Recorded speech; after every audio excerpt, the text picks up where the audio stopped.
comienzo del universo, otros en los desiertos de África y el Medio Oriente. Pero una de las pruebas de Dios más asombrosas no está en un templo o santuario. ¿Y si estuviera en cada uno de nosotros?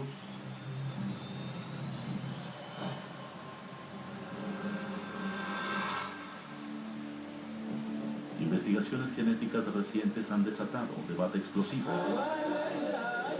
al explorar si nosotros mismos podríamos estar predeterminados a creer en Dios.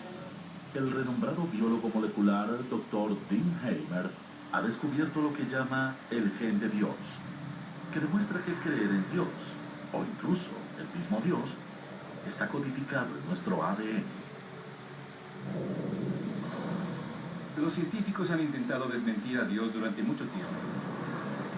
No han tenido éxito y no hay indicios de que lo logren en el futuro. Hay algo muy dentro de nuestro cerebro sobre la forma como la espiritualidad influye en nuestra conciencia. Por lo tanto, resulta razonable preguntarse si hay alguna base genética para esta característica. El Dr. Hamer se encontró con este asunto por casualidad. Había estudiado el papel de los genes en rasgos de la personalidad y en la orientación sexual que resultaron tener un componente biológico. Estaba usando un cuestionario de personalidad en el cual incluía un elemento llamado autotranscendencia. Hamer define la autotranscendencia como la inclinación de ver un mundo más grande y amplio que uno mismo. Un mundo de espiritualidad más allá del reino físico de la vida diaria. Puede mostrarse numéricamente que la verdadera religión de una persona, como el catolicismo o el protestantismo, es 100% medioambiental, pero la espiritualidad tiene pocos componentes medioambientales y muchos genéticos. Por ejemplo, la gente reza más que las veces que tiene relaciones sexuales. Hamer analizó el ADN de 2.000 personas de todas las religiones, así como de no creyentes. Seleccionamos un grupo de genes en la búsqueda de algo que se correlacionará considerablemente con un nivel de autotrascendencia. Después de varias pruebas, el equipo de Hamer identificó un tipo de gen en particular estrechamente relacionado a fuertes sensaciones de espiritualidad. Ese gen resultó llamarse BMAT2, que significa transportador vesicular de monoaminas. Para hacerlo más sencillo, a eso lo llamamos el gen de Dios. Creemos que tiene algo que ver con la habilidad o susceptibilidad de la gente para creer en conceptos como Dios. ¿Acaso esto prueba que Dios está establecido en nuestro código genético?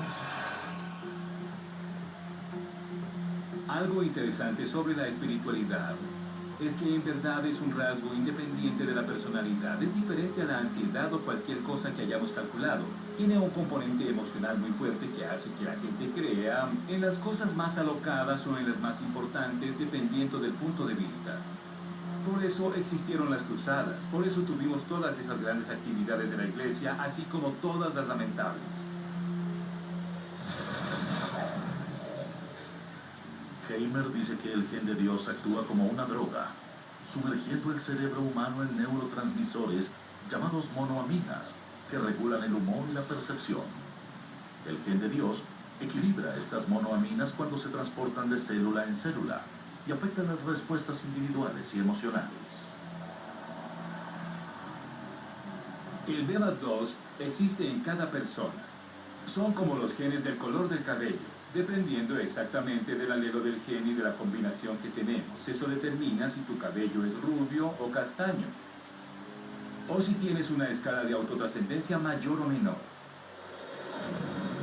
Mientras más fuerte sea el alelo o la versión del gen BMAT2 que una persona tiene, mayor será la posibilidad de que sientan la presencia de Dios.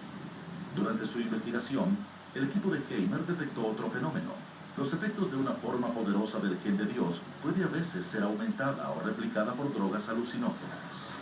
Si observamos algunas drogas alucinógenas como la psilocibina o el LSD, vemos que son análogos de la serotonina. Parecen serotonina pero engañan al cerebro. Creemos que ese tipo de alteraciones que ocurren en la conciencia con drogas como la psilocibina o el LSD son parecidas a lo que le ocurre a la persona durante una experiencia espiritual intensa. Bien sea Jesús atravesando el desierto o Buda sentado bajo su árbol, de repente todo parece ser un poco diferente.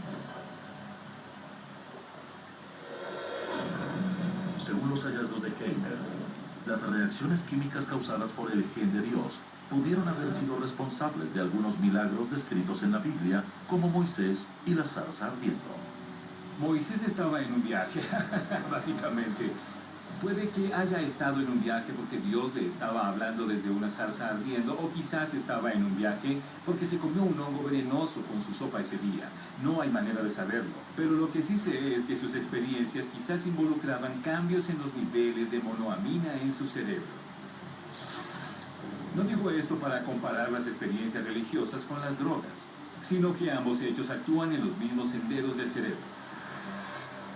Si se tiene la versión del gen de Dios que lo hace a uno más espiritual, es contar con una diminuta o muy pequeña porción de psilocibina para toda la vida. Y hace el cerebro un poco más susceptible a este tipo de ideas. Si eres creyente, podrías decir que esto prueba que Dios nos hizo para que podamos entenderlo y demuestra su existencia. Si se es un incrédulo, podrías decir que esto demuestra que el cerebro crea a Dios, que todo es químico y que Dios no existe. Pero si no es ahí donde se conecta el hombre con Dios, ¿por qué se desarrollaría algo como el gen de Dios? Algunos biólogos teorizan que en las antiguas sociedades humanas, donde miembros de la misma tribu adoraban uno o varios dioses comunes, un gen de Dios más funcional los hizo trabajar en equipo y protegerse los unos a los otros. En ambientes sociales cooperativos, un gen de Dios más fuerte habría sido una ventaja evolutiva. Pero los científicos también revelan una ventaja física en la espiritualidad. Hay mucha información hoy día que muestra que la gente que es espiritual y religiosa tiende a vivir más tiempo, a recuperarse de enfermedades más rápidamente. Hay muchas posibilidades de cómo genes como estos pudieron sobrevivir a la más reciente evolución. La causa de estos beneficios aún está por determinarse, pero el efecto es un área donde la ciencia y la fe trabajan juntas para alcanzar grandes adelantos. Es una relación que Heimer ha observado de cerca. La ciencia y la fe han estado en guerra durante mucho tiempo. Y hasta ahora, cada vez que se realiza una prueba, la ciencia resulta tener la razón. Sí, la Tierra no es el centro del universo, gira alrededor del Sol. Sí, la evolución en verdad ocurrió. Estamos relacionados a otros animales. No somos una especie única que fue colocada aquí. Donde la religión ha tenido razón y la ciencia ha fallado es en que la ciencia no se comunica con las necesidades emocionales de la gente. La ciencia no cambia la conciencia de la gente de la forma como lo hace la religión. ¿Podrán alguna vez los científicos explicar la conciencia humana? ¿O es una cuestión de fe? Un campo vanguardista de investigación es buscar respuestas en uno de los lugares más enigmáticos de la Tierra.